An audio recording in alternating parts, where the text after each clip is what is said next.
श्री शिवाय नमस्तोभ्यम। दोस्तों, सावन का महीना भगवान शिव को समर्पित होता है और इस दौरान उनकी पूजा अर्चना का विशेष महत्व होता है। सावन 2025 में 11 जुलाई से शुरू होकर 9 अगस्त 2025 तक रहेंगे। इस दौरान भगवान शिव को प्रसन्न करने के लिए कई सारे उपाय किए जा सकते हैं, जिनके बारे में हम आपको इस छोटे से वीडियो में जानकारी देने वाले हैं। तो देखिएगा, आप सभी भक्तजनों को सावन महीने की बहुत बहुत शुभकामनाएं।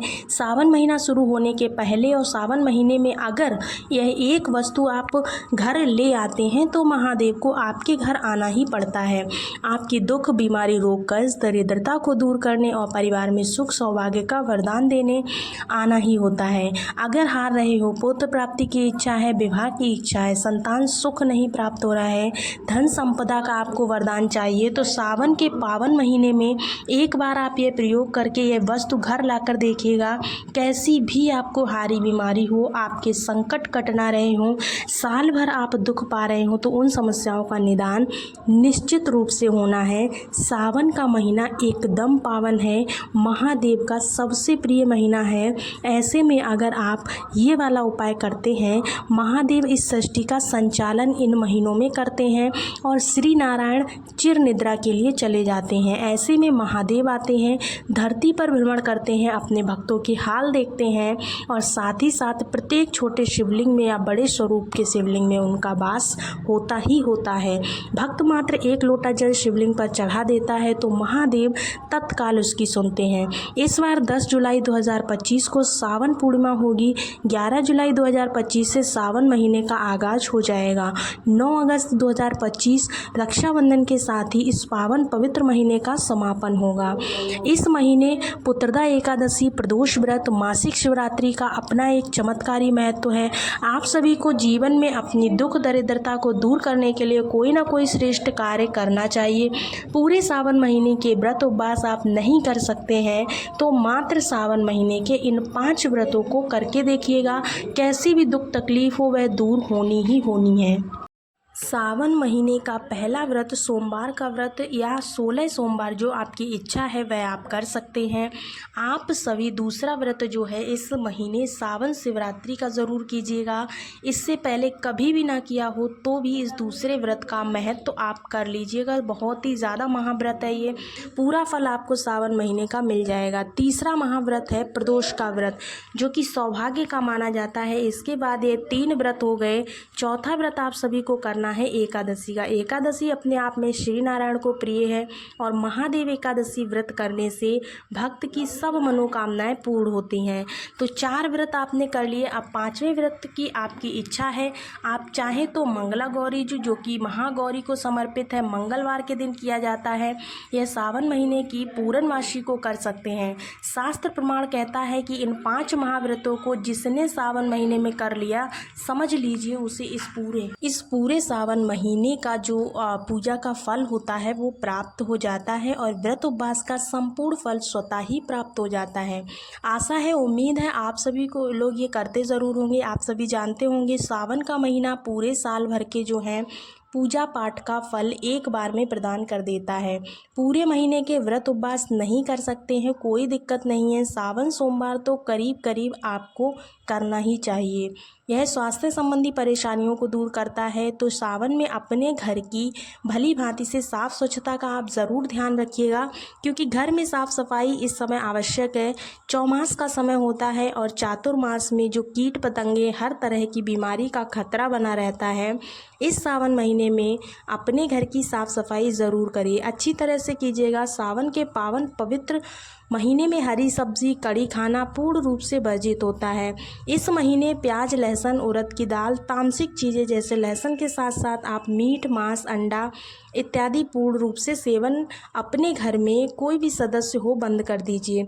निर्मल मन से बाबा को जो भी चीज़ें बाबा को पसंद है वो चीज़ें आप घर में लाइए। ऐसे मेरे महादेव हैं, महादेव को किसी भी स्वरूप में आप पूज सकते हैं, कोई भी उनको आडंबर प्रिय नहीं है। बस सबसे पहले अपने मन और तन को स्वच्छ कर लीजिए और भले ही संक्षिप्त पूजा आप करेंगे वह महादेव को जरूर स्वीकार्य होगी। आप अपने मन तन को निर्मल करके निरंतर भगवान की भक्ति में अपने मार्ग को प्रशस्त करें, आपको सब कुछ मिलेगा। जो आप चाहेंगे तो सबसे पहले घर की साफ़ सफाई के साथ साथ अपने मन और तन की भी साफ़ सफाई बहुत ज़रूरी है कीजिएगा। रोग दोष तो आपको क्रोध ईर्ष्या को पूर्ण रूप से त्याग करना ही करना है। महादेव की सरल सी भक्ति के लिए अपने आप को तत्पर करना होगा। वह कौन सी वस्तु है जो आपको घर लाकर रखनी है, ध्यान से सुने। देखिए, वस्तु तो कई सारी हैं, उनमें से सबसे सुंदर वस्तु जो अपने आप में प्रकाशमान है, हमारे घर को प्रकाशित करती है, वह अपने आप में एक अमृत की बूंद की तरह है। अब जो जानकारी आपको देने जा रहे हैं, उस जानकारी को आप बहुत ही अच्छे से नोट करते हुए चलिएगा, गौर ज़रूर कीजिएगा। इन शब्दों में आप अपने जीवन को उभार सकते हैं। बीमारी को दूर करने के लिए जो वीडियो में बताई जा रही हैं सारी चीज़ें, वह सभी चीज़ें महत्वपूर्ण है। तो कोई एक वस्तु लाकर के अपने घर पर इस सावन महीने में स्थापित कीजिए, फिर देखिए महादेव माँ गौरी के साथ आपके घर कैसे आते हैं। सांसारिक, मानसिक, आर्थिक कष्ट से आपको मुक्ति देंगे। सबसे पहली वह वस्तु है अपने आप में पावन और पवित्र बेलपत्र का पौधा। बेलपत्र का पौधा घर पर लगाइए या महादेव के मंदिर में लगाइए, इच्छा आपकी है। दूसरा, बेलपत्र वृक्ष का फल।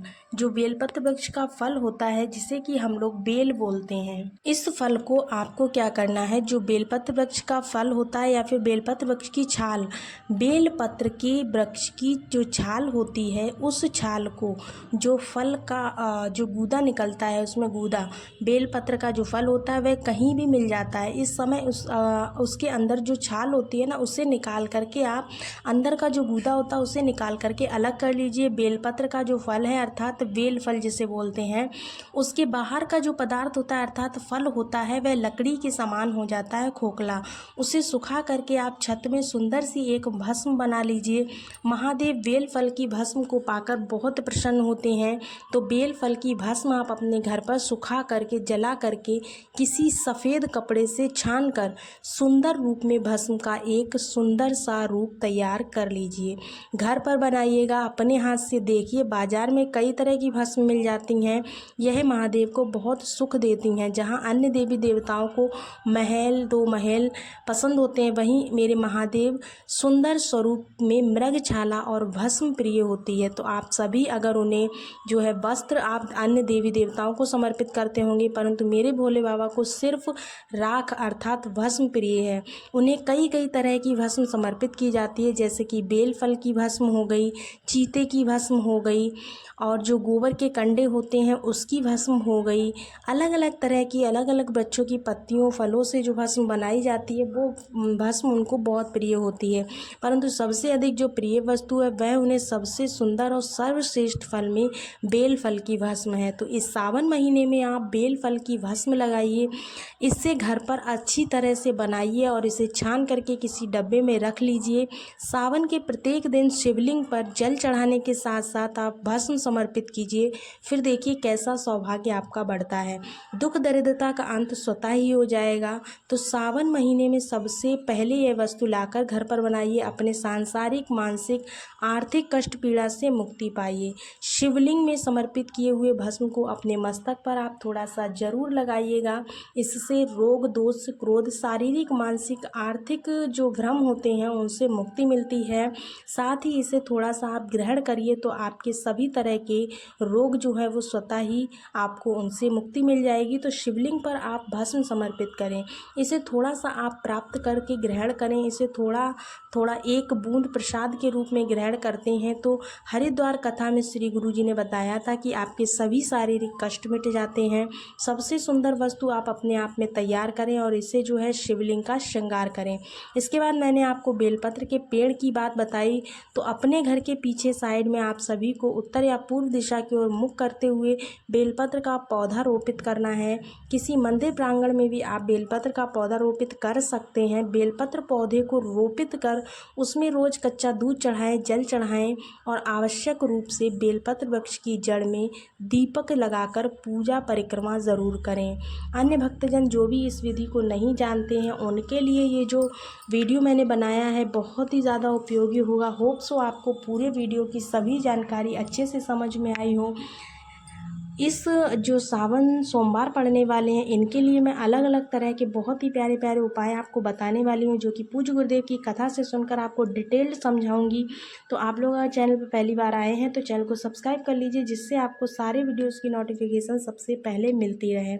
इसके अलावा आप शॉर्ट्स वीडियो में भी आप बहुत सारे उपाय देख सकते हैं। मिलते हैं अगले वीडियो में, तब तक के लिए राधे राधे, श्री शिवाय नमस्तोभ्यम।